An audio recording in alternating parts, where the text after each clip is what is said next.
सहज सेवा ट्रस्टच्या वतीनं नर्मदा परिक्रमा यशस्वीरित्या पूर्ण केलेल्या त्रेईंसह अन्य यात्रींच्या गौरव समारंभाचं नुकतंच आयोजन करण्यात आलं होतं. नर्मदेच्या पवित्र जलाच्या पूजनानं आणि दीपप्रज्वलनानं या समारंभाची सुरुवात झाली.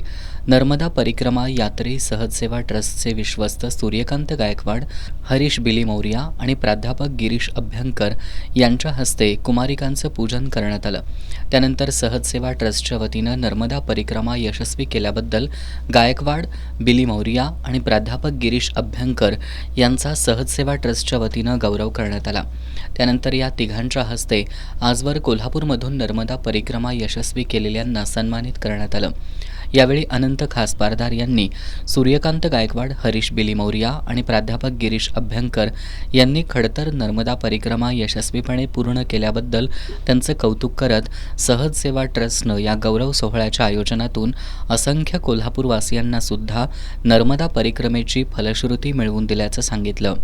सहज सेवा ट्रस्टचे विश्वस्त सन्मती मिर्झे यांनी परिक्रमेदरम्यान सूर्यकांत गायकवाड यांच्याकडून दररोज अनुभव माहिती करून घेत ते समाज माध्यमातून लोकांपर्यंत कसे पोहोचवत होतो याची माहिती यावेळी दिली.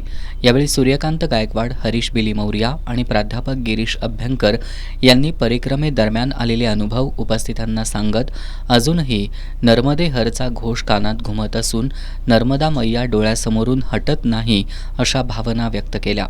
या परिक्रमेदरम्यान पदोपदी अहंकार शून्यतेची अनुभूती येत होती असंही या तिघांनी सांगितलं. सहज सेवा ट्रस्टचे प्रमोद पाटील, किरण शहा, अरविंद परमार यांच्यासह ट्रस्टचे अन्य पदाधिकारी, श्री वसंतराव चौगुले पतसंस्थेचे पदाधिकारी, अधिकारी, मूर्ती अभ्यासक ॲडव्होकेट प्रसन्न मालेकर यांच्यासह मान्यवर उपस्थित होते. नर्मदेच्या आरतीनं या समारंभाची सांगता झाली.